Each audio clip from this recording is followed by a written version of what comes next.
छिटो गर अर्जुन, फेरि बस्न छुटोस्। यो सुगन्ध एउटा अलग्गै फिलिङ, मनै शान्त भयो। अब कुनै समस्याहरू याद आइरहेको छैन प्रभु, कुनै चाहना छैन। आज मेरो तर्फबाट हजुरलाई आराम। गुणस्तरीय उत्पादन र शुद्धताको प्रतीक मङ्गलदीप अगरबत्ती, सूर्य नेपालद्वारा वितरित एक उत्कृष्ट उत्पादन। हाँस्दै खेल्दै सानो सानो खुसीमा भुल्दै हुर्किँदैछ नेपाल चोको फनमा रमाउँदै, नयाँ साथी बनाउँदै विशाखोलाई मनाउँदै हुर्किँदैछ नेपाल चोको फनमा रमाउँदै। नेपालको सर्वाधिक लोकप्रिय chocolatey wafer Chocofun. Choco choco choco choco Chocofun. घर तथा भवन निर्माणका सम्पूर्ण सामग्री अब रिद्धि सिद्धि विनायकमा। हामी कहाँ आरती कर्कट पाता, Ambe steel, Narayani steel, Sona cement, Gajraj cement, GI pipe, PVC pipe fitting, GI fitting, किल्ला काँटी लगायत घर निर्माणका सम्पूर्ण सामग्री सुपथ मूल्यमा उपलब्ध छ। थप जानकारीका लागि Riddhi Siddhi Vinayak, कारकादो, SK petrol पम्पदेखि 70 metre उत्तरतर्फ, सुर्खेत रोड, नेपालगञ्ज। प्रोपराइटर महेश भण्डारी। सम्पर्क फोन नम्बर 081 551 483 र 081 551 464। Mobile number 98 580 28092, 98 480 28092।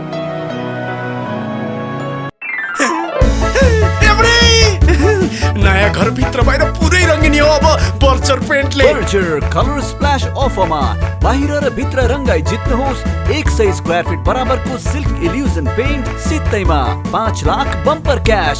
Samsung mobile phone बर्चर।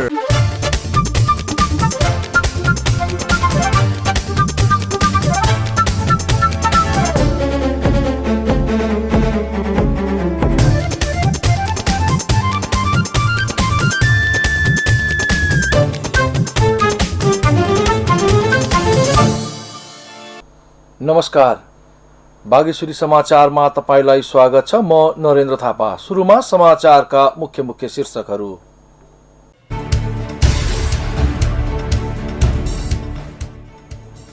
बाँकेमा मंगलबार थप 26 जना कोरोना संक्रमित निको भई डिस्चार्ज।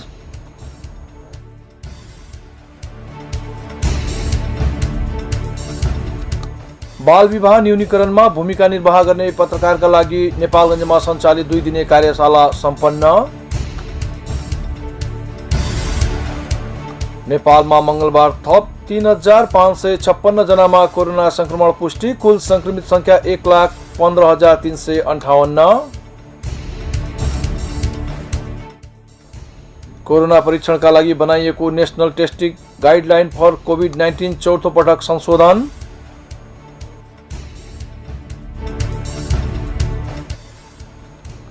र प्रथम कागेश्वरी मनोहरा भर्चुअल तेक्वान्डो राष्ट्रिय पुम्से प्रतियोगितामा मूलपानी डोजाङ टिम च्याम्पियन।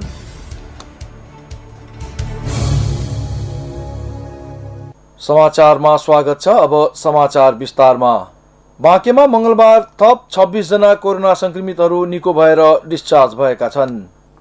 मंगलबार भेरी अस्पताल नेपालगञ्जको प्रयोगशालामा गरिएको पीसीआर परीक्षणमा 86 जनामा कोरोना संक्रमण पुष्टि भएको छ। अस्पतालले मंगलबार बेलुकी 7 बजे जारी गरेको अद्यावधिक अनुसार बाँके, बर्दिया, सुर्खेत, दैलेख लगायतका जिल्लाका 86 जनामा कोरोना संक्रमण देखिएको हो। पछिल्लो 24 घण्टामा अस्पतालको प्रयोगशालामा परीक्षण गरिएका 405 स्वाबको नमुना मध्ये 86 जनामा कोरोना देखिएको अस्पतालले जनाएको छ। बाँकेमा मंगलबार थप 26 जना कोरोना संक्रमितहरू निको भएर डिस्चार्ज भएका छन्। डिस्चार्ज हुनेमा 13 महिला तथा 13 जना पुरुष रहेको स्वास्थ्य कार्यालय बाँकेका कोरोना फोकल पर्सन नरेश श्रेष्ठले जानकारी दिनुभएको छ। यो सँगै बाँकेमा कोरोना संक्रमणबाट निको हुनेको संख्या 1873 पुगेको स्वास्थ्य कार्यालय बाँकेका कोरोना फोकल पर्सन श्रेष्ठको भनाइ छ। बाँकेमा बिरामी निको हुने दर प्रति 100मा 76.76% रहेको छ। अहिले आइसोलेसनमा 541 जना रहेको बताइएको छ। बाँकेमा हालसम्म 2440 जनामा कोरोना संक्रमण पुष्टि हुँदा 26 जनाको भने मृत्यु भइसकेको छ। नेपालगञ्ज उपमहानगरपालिकाकी उपमेयर उमा थापा मगरलाई कोरोना संक्रमण पुष्टि भएको छ। कोरोना संक्रमण रोकथाम र नियन्त्रणका लागि अग्रो मोर्चामा खटिँदै आउनुभएकी उपमेयर थापा मगरलाई कोरोना भएको हो। रुगाखोकी लागेर घाँटी दुख्ने समस्या भएपछि स्वाब दिनुभएकी उहाँलाई कोरोना देखिएको बताइएको छ। कोरोना पुष्टि भएपछि स्वास्थ्य सुरक्षाका मापदण्ड अपनाएर आफू होम आइसोलेसनमै बसेको उपमेयर थापा मगरले जानकारी दिनुभयो। आफ्नो सम्पर्कमा आएकाहरूलाई सुरक्षित साथ घरमै बस्न र लक्षण देखिएमा PCR परीक्षण गराउन समेत उहाँले आग्रह गर्नुभएको छ। बाल विवाह न्यूनीकरणमा भूमिका निर्वाह गर्ने पत्रकारहरूका लागि नेपालगञ्जमा सञ्चालित 2 दिने कार्यशाला सम्पन्न भएको छ। जिल्लालाई बाल विवाह मुक्त बनाउन सामाजिक सचेतन सरोकार मञ्च स्याक नेपालले पत्रकारका लागि सोमबार र मंगलबार कार्यशाला सञ्चालन गरेको थियो। स्याकले बाल विवाह रोकथाम परियोजना अन्तर्गत बाँकेमा बाल विवाह न्यूनीकरणको कार्यक्रमहरू सञ्चालन गर्दै आएको छ। जिल्लाका रेडियो तथा अनलाइन पोर्टलका पत्रकार सहभागी कार्यक्रममा बाल विवाह न्यूनीकरणका लागि पत्रकारको आवश्यकता तथा भूमिका, बालबालिकासँगको व्यवहार तथा बाल संरक्षणको माध्यमबाट समाचार लेख्दा अपनाउनु पर्ने आचार संहिता लगायतका विषयमा छलफल गरिएको परियोजना संयोजक जगदीश थापाले जानकारी दिनुभयो। बाँकेको डुँडा गाउँपालिकामा कुष्ठरोग उपचार पूरा गरेका बिरामीहरूलाई जुत्ता प्रदान गरिएको छ। गाउँपालिका स्वास्थ्य शाखाले मंगलबार एक कार्यक्रमको आयोजना गरी गाउँपालिका अन्तर्गत रहेका 29 जना कुष्ठरोगीलाई जुत्ता वितरण गरेको हो। जुत्ता वितरण गर्दै गाउँपालिका प्रमुख नरेन्द्र कुमार चौधरीले कुनै पनि नागरिकले रोग लुकाउन नहुने भन्दै रोगको निदान गर्नेतर्फ लाग्नुपर्नेमा जोड दिनुभयो। उहाँले गाउँपालिकाका नागरिकलाई स्वास्थ्य समस्या आउन नदिनका लागि गुणस्तरीय निशुल्क स्वास्थ्य सेवासँगै निशुल्क प्रयोगशालाको व्यवस्थापन गरेको भन्दै जटिल समस्या बाहेक सम्पूर्ण रोगको उपचार तथा औषधि वितरण गाउँपालिका स्तरमै हुने गरेको बताउनुभयो। बिरामीलाई हिँडडुल तथा आवत जावतमा सहज र जटिलताबाट जोगाउनका लागि जुत्ता वितरण गरिएको स्वास्थ्य शाखा प्रमुख धनबहादुर बुढाले जानकारी दिनुभयो। जुत्ता पाएपछि बिरामीहरूले आफूहरूलाई आवत जावतमा सहज हुने प्रतिक्रिया दिएका थिए। कार्यक्रममा बेतनी स्वास्थ्य चौकीका इन्चार्ज हेमन्त शर्मा लगायतको सहभागिता रहेको थियो। राष्ट्रिय समाचार र खेल समाचार अझ बाँकी नै छन्, केही बेर व्यापारिक विश्राम।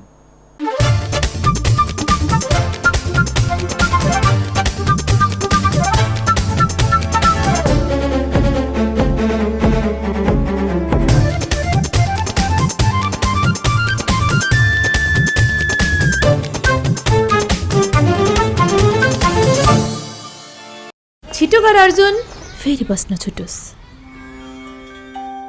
यो सुगन्ध एउटा अलग्गै फिलिङ, मनै शान्त भयो। अब कुनै समस्याहरू याद आइरहेको छैन प्रभु, कुनै चाहना छैन।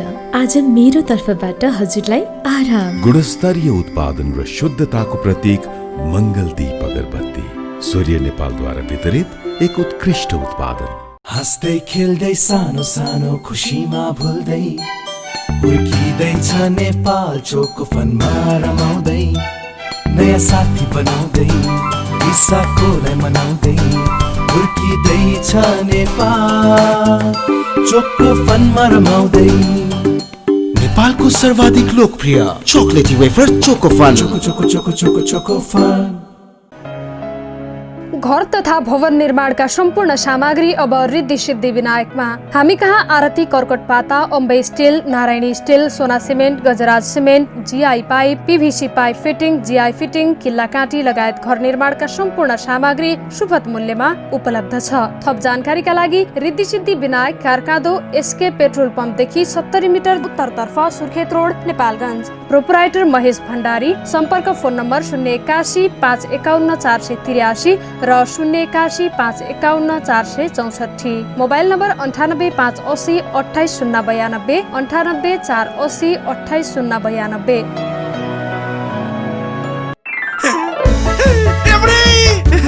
नयाँ घर भित्र बाहिर पुरै रङ्गिनी हो अब बर्चर पेन्टले। बर्चर कलर स्प्ल्याश अफरमा बाहिर र भित्र रङ्गाई जित्नुहोस् 100 स्क्वायर फिट बराबरको सिल्क इल्युजन पेन्ट सित्तैमा 5 lakh bumper cash Samsung mobile phone. Voucher. विश्रामपछि समाचारमा पुनः स्वागत छ। अब बाँकी समाचार। नेपालमा मंगलबार थप 3556 जनामा कोरोना संक्रमण भेटिएको छ। स्वास्थ्य मन्त्रालयका अनुसार देशका विभिन्न स्थानमा गरिएको परीक्षणका क्रममा थप 3556 जनामा कोरोना पुष्टि भएको हो। त्यस्तै काठमाडौँ उपत्यकामा थप 2129 जनामा कोरोना पुष्टि भएको छ। मन्त्रालयका प्रवक्ता डाक्टर जागेश्वर गौतमका अनुसार काठमाडौँमा 1746, भक्तपुरमा 167 र ललितपुरमा 226 जनामा कोरोना भाइरसको संक्रमण देखिएको छ। यो सँगै नेपालमा कोरोना संक्रमितको संख्या 1,15,358 पुगेको छ।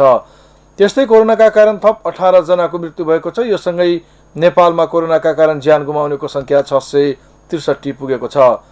त्यस्तै मंगलबार थप 1503 जना डिस्चार्ज भएका छन्। यो सँगै नेपालमा कोरोना निको हुनेको संख्या 78,780 पुगेको बताइएको छ। हाल सक्रिय संक्रमितको संख्या 35,915 जना रहेको स्वास्थ्य मन्त्रालयका प्रवक्ता गौतमले जानकारी दिनुभयो। त्यस्तै होम आइसोलेसनमा 20,867 जना रहेका छन् भने संस्थागत आइसोलेसनमा 15,048 जना रहेका छन्।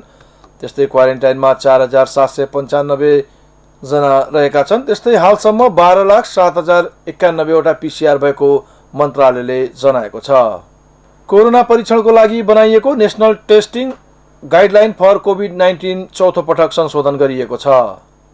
स्वास्थ्य तथा जनसङ्ख्या मन्त्रालयका प्रवक्ता डाक्टर जागेश्वर गौतमले कोरोना परीक्षण गर्न बनेको नेशनल टेस्टिङ गाइडलाइन चौथो पटक संशोधन भएको जानकारी दिनुभएको हो। इन्सिडेन्ट कमान्ड सिस्टमको निर्णयपछि हेल्थ इमर्जेन्सी सेन्टरले स्वास्थ्य सेवा विभागलाई पत्राचार गर्दै कोरोना परीक्षणको लागि उक्त गाइडलाइन परिवर्तन भएको बारे जानकारी गराएको उहाँले बताउनुभयो। संशोधन भएको गाइडलाइनमा कोभिड-19 एन्टिजेन परीक्षणका लागि FDA AUA मान्यता प्राप्त किटहरू र स्वास्थ्य सेवा विभागबाट स्वीकृति भएका किटहरू मात्र सूचीकृत हुनुपर्नेमा उहाँले जोड दिनुभएको थियो। यस्तै राष्ट्रिय जनस्वास्थ्य प्रयोगशालाको अनुमति प्राप्त गरेका प्रयोगशालाले मात्र एन्टिजेन विधिबाट कोरोना परीक्षण गर्न पाउने व्यवस्था गरिएको डाक्टर गौतमले बताउनुभयो। उहाँले एन्टिजेन विधिबाट हुने कोरोना परीक्षणको शुल्क अधिकतम 1,000 तोकिएको उल्लेख गर्नुभयो। डाक्टर गौतमले स्थानीय तहले मापदण्ड पालना नगराएको भन्दै जनस्वास्थ्यका मापदण्ड पूर्ण रूपमा पालना गर्न र गराउने व्यवस्था मिलाउन 753 वटै स्थानीय तहलाई निर्देशन दिन सामान्य प्रशासन मन्त्रालयलाई पत्राचार गरिएको जानकारी दिनुभयो। प्रधानमन्त्री केपी शर्मा ओलीले जोखिम न्यूनीकरण र यसको सामना गर्न सरकारले निश्चित लक्ष्य, उद्देश्य, नीति र कार्ययोजना बनाएर काम गरिरहेको जिकिर गर्नुभएको छ। विपद जोखिम न्यूनीकरण अन्तर्राष्ट्रिय दिवसका अवसरमा विपद जोखिम न्यूनीकरण राष्ट्रिय कार्यमञ्चद्वारा मंगलबार आयोजित भर्चुअल कार्यक्रममा प्रधानमन्त्री ओलीले व्यापक जागरण, साझा प्रयास र शक्ति संगठित गर्दै तिनै तह सरकारले कार्ययोजना बनाएर अघि बढिरहेको स्पष्ट पार्नुभयो। प्रधानमन्त्री ओलीले सुरक्षित र सभ्य मानव जाति, सुरक्षित विश्व, बस्नलायक, न्यायपूर्ण र समृद्ध धरती तथा सुखी मानव जातिका लागि काम गरिने बताउनुभयो। प्राकृतिक विपत्तिको सामना गर्ने काममा लाग्न सम्पूर्ण तह र तबकालाई आग्रह गर्दै उहाँले विपद जोखिम न्यूनीकरण र सामना गर्न राष्ट्रिय तथा अन्तर्राष्ट्रिय संघ संस्थासँग मिलेर काम गरिने प्रतिबद्धता पनि व्यक्त गर्नुभयो। कार्यक्रममा गृहमन्त्री रामबहादुर थापाले कोभिड-19ले पैदा गरेको विपद जोखिम न्यूनीकरणका निमित्त सम्पूर्ण शक्ति विवेक सहित जुटेर सामना गर्न आवश्यक रहेकोमा जोड दिनुभयो। उक्त दिवसको यस वर्षको मूल नारा विपद जोखिम न्यूनीकरण, मैत्री, सुशासन, सुरक्षित भविष्यका लागि हाम्रो अभियान रहेको थियो। विपद जोखिमका हिसाबले नेपाल उच्च जोखिम युक्त मुलुकको सूचीमा रहेको छ। उद्योग, वाणिज्य तथा आपूर्ति मन्त्री लेखराज भट्टले कोरोना महामारीका बीच पनि खाद्य वस्तुको मूल्य वृद्धि नियन्त्रणमा रहेको दावी गर्नुभएको छ। चेम्बर दिवस 2077 तथा नेपाल चेम्बर अफ कमर्सको 70औं वर्षको अवसरमा मंगलबार काठमाडौँमा आयोजित कार्यक्रममा मन्त्री भट्टले कोरोना महामारीको अवस्थामा पनि नेपालमा एकाध वस्तु बाहेक खाद्यान्न लगायत अन्य खाद्य वस्तु महँगो नभएको दावी गर्नुभएको हो। उहाँले अहिले नेपालको व्यापार घाटा घटाउने, निर्यातलाई बढाउने र लगानी भित्र्याउने विषयमा ध्यान केन्द्रित रहेको उल्लेख गर्नुभयो। आर्थिक क्षेत्रको प्रगति र देशलाई औद्योगिकरणतर्फ अघि बढाउनका लागि निजी क्षेत्रको सहकार्य आवश्यक रहेको उहाँले बताउनुभयो। मन्त्री भट्टले आफूले उद्योग, वाणिज्य तथा आपूर्ति मन्त्रालयको कार्यभार सम्हालेपछि करको क्षेत्रमा धेरै सुधार भएको समेत दावी गर्नुभयो। आन्तरिक उत्पादनलाई बढावा दिनको लागि सरकारले कच्चा पदार्थको करको दर क्रमशः घटाउँदै लगिएको उहाँको भनाइ छ। कार्यक्रममा चेम्बरका अध्यक्ष राजेश काजी श्रेष्ठले राजस्व बढाउनका लागि सरकारले भन्सार दर घटाउनु पर्ने र यसका लागि कारोबार मूल्यलाई आधार मान्नुपर्ने बताउनुभयो। उहाँले छिमेकी राष्ट्र भारतमा समेत आयात दर घटाएको तर नेपालमा भने करको दर बढ्दै गएकाले व्यापारीहरू मर्कामा परेको धारणा पनि राख्नुभयो। कार्यक्रममा मन्त्री भट्टले चेम्बरको झण्डोत्तोलन गर्नुभएको थियो। विभिन्न सञ्चारगृहमा कोरोना महामारीको बहाना बनाएर पीडित बनाइएका पत्रकार तथा कर्मचारीहरूले बालवाटारमा थाल ठटाएर प्रदर्शन गरेका छन्। मंगलबार नेपाल पत्रकार महासंघ श्रमजीवी हित प्रवर्धन समिति र सञ्चारगृहका पीडित पत्रकार कर्मचारी संयुक्त संघर्ष समितिको अगुवाईमा श्रमजीवी पत्रकार ऐन कार्यान्वयन नगर्ने र नगराउने खै सरकार कता छ भन्दै सरकारको ध्यानाकर्षण गराउन बालवाटारमा थाल ठटाएर प्रदर्शन गरेका हुन्। श्रमजीवी पत्रकार ऐन कार्यान्वयन सरकारले गराउन नसकेको भन्दै उनीहरूले नाराबाजी समेत गरेका थिए। सञ्चारगृहको ज्यादती र शोषणको विषयमा पटक पटक आवाज उठाए पनि कोरोना महामारीलाई देखाएर तलब सुविधा नदिएको र जबरजस्ती कामबाट निकालेको भन्दै उनीहरू आन्दोलित भएका हुन्। प्रदर्शनमा पत्रकार महासंघका महासचिव रमेश विष्टले श्रमजीवी पत्रकार ऐन कार्यान्वयन गर्न नसके यसलाई खारेज गर्नुपर्ने बताउनुभयो। कोरोना महामारीका बीच श्रमजीवी पत्रकारहरू भोकभोकै मर्नुपर्ने अवस्था आए पनि राज्यले भने कुनै चासो नदिएको उहाँको आरोप छ। उनीहरू असोज 15 गतेदेखि 27 गतेसम्म आन्दोलनको पहिलो चरणमा 20 गतेसम्म बानेश्वरमा 5 दिने रिले अनसनमा बसेका थिए। समितिले आफूहरूको माग सुनवाई नभएको भन्दै अर्को चरणको आन्दोलनको घोषणा गर्ने चेतावनी पनि दिएको छ। छिटोभन्दा छिटो नियमावली बनाएर बहुउपयोग ऐन अनुसार काम अगाडि बढाउन सरकारलाई निर्देशन दिइएको छ। राष्ट्रिय सभा अन्तर्गतको प्रत्यायोजित व्यवस्थापन तथा सरकारी आश्वासन समितिले सो निर्देशन दिएको हो। सिंहदरबारमा मंगलबार बसेको समिति बैठकले कृषि भूमि खण्डीकरण गर्ने मन्त्री स्तरीय निर्णय कानून सम्मत नभएको भन्दै नियमावली बनाएर भूउपयोग ऐन अनुसार काम अगाडि बढाउन भूमि व्यवस्था सहकारी तथा गरिबी निवारण मन्त्रालयलाई निर्देशन दिएको हो। भूउपयोग ऐन कार्यान्वयनका लागि आवश्यक नियमावली नै नबनेको अवस्थामा कृषि भूमि खण्डीकरण गर्ने मन्त्री स्तरीय निर्णय कानून विपरीत र अर्थहीन रहेको समितिको ठहर छ। भूमि व्यवस्था सहकारी तथा गरिबी निवारण मन्त्री पद्मा कुमारी अर्यालले 18 भदौमा कृषि भूमि किता काट गर्न रोक्का गर्ने मन्त्रालयको निर्णय खारेज गर्नुभएको थियो।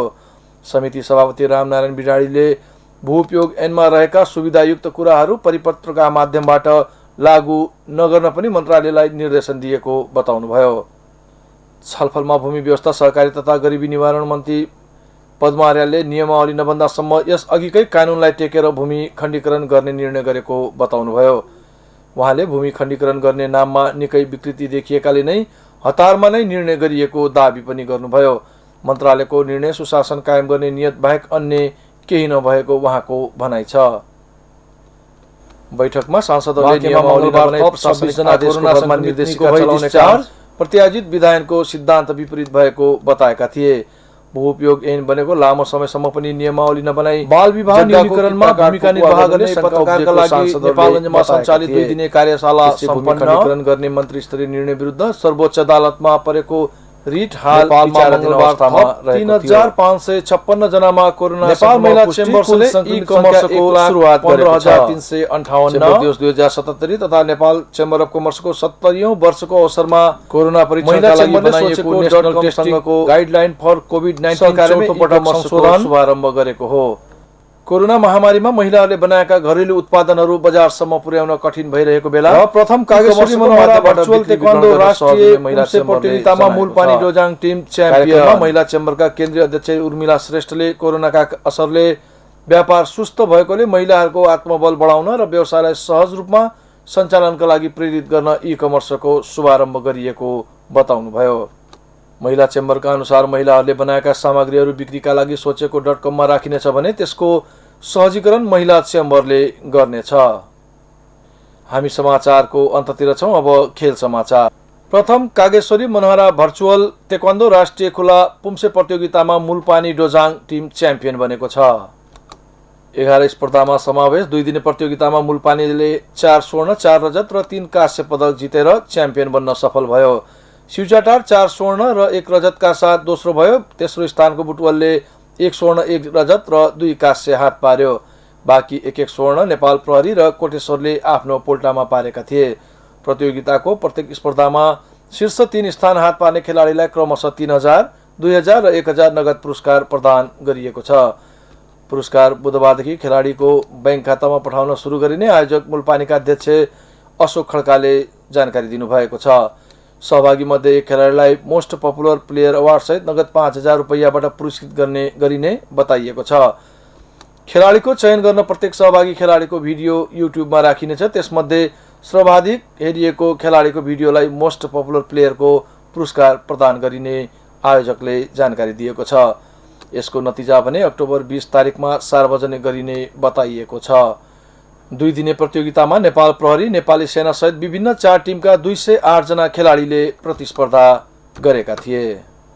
अहिलेलाई बागेश्वरी समाचार सकिएको छ। समाचार सक्नुअघि प्रमुख समाचारका शीर्षकहरू पुनः एकपटक।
हवस् त बागेश्वरी समाचारबाट म नरेन्द्र थापा बिदा हुन्छु। हेर्दै गर्नुहोस् बागेश्वरी टेलिभिजन।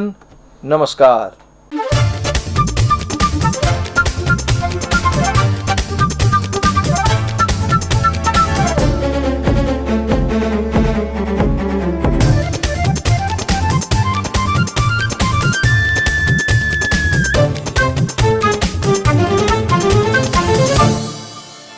छिटो गर अर्जुन, फेरि बस्न छुटोस्। यो सुगन्ध एउटा अलग्गै फिलिङ, मनै शान्त भयो।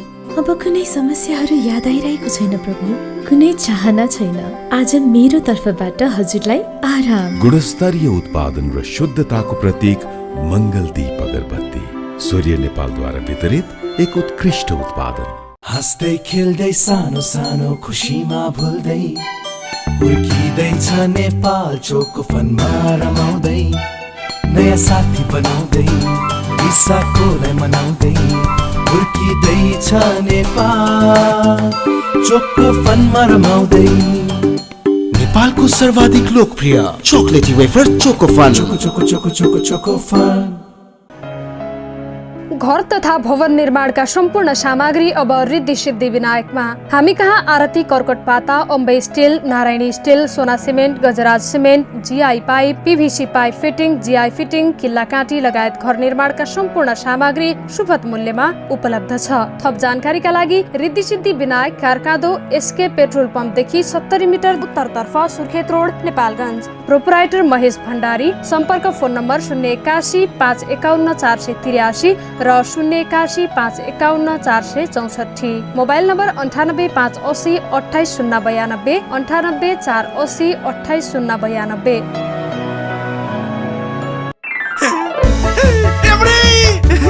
नयाँ घर भित्र बाहिर पुरै रङ्गिनी हो अब बर्चर पेन्टले। बर्चर कलर स्प्ल्याश अफरमा बाहिर र भित्र रङ्गाई जित्नुहोस्। 100 स्क्वायर फिट बराबरको सिल्क इल्युजन पेन्ट सित्तैमा 5 lakh bumper cash. Samsung mobile phone voucher. एनसेलको वायर फ्री प्लस वार्षिक भुक्तानी गरेमा कर बाहेक मात्र रु 690 मा 60 GB wire free data plus 10 GB SIM data plus 200 minute voice pack र अन्य डिजिटल सेवाहरूको गजबको कम्बो। थप जानकारीको लागि 9008 डायल गर्नुहोस्। एनसेल, आज भोलि सधैँ सँगै।